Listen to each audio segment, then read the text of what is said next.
Trade places.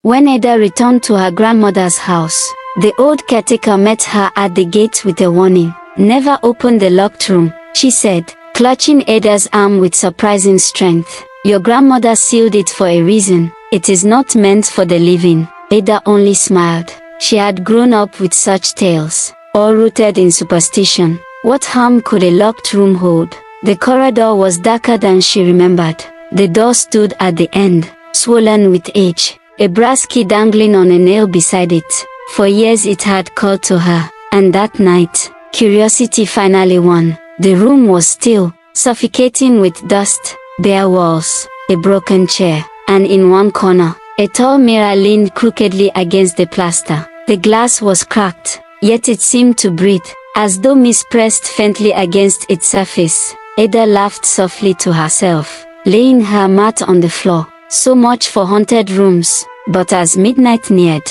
the air grew heavy, the mirror rattled. Ada sat up. Her reflection stared back at her, yet it was not her. The face in the glass was gaunt, hollow-eyed, skin pulled tight as though drained of life. Its lips moved soundlessly. She leaned closer, and then she heard it whisper, "Trade places." The words coiled around her like chains. Her limbs grew heavy. She tried to back away, but her body would not obey. The reflection pressed its palms against the inside of the glass. The surface rippled like water, with a sound like bone snapping. It pushed one arm through. The fingers were her own, but pale, corpse-like. "Wrong, no," Ada croaked, but the sound died in her throat. The reflection seized her by the neck. Cold burned into her skin. It shoved hard, and the glass swallowed her like water. She felt herself pulled downward, falling into blackness. The taste of dust and rot filling her mouth.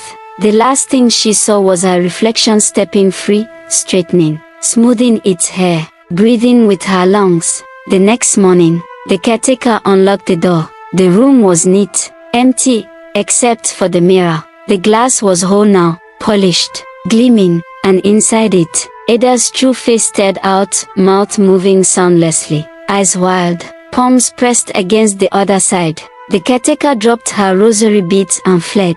The villagers swore Ada never left the house again. Only, when the clock struck midnight, and the mirror was uncovered, her lips could be seen moving in perfect silence, whispering the same words she had once heard, "Trade places."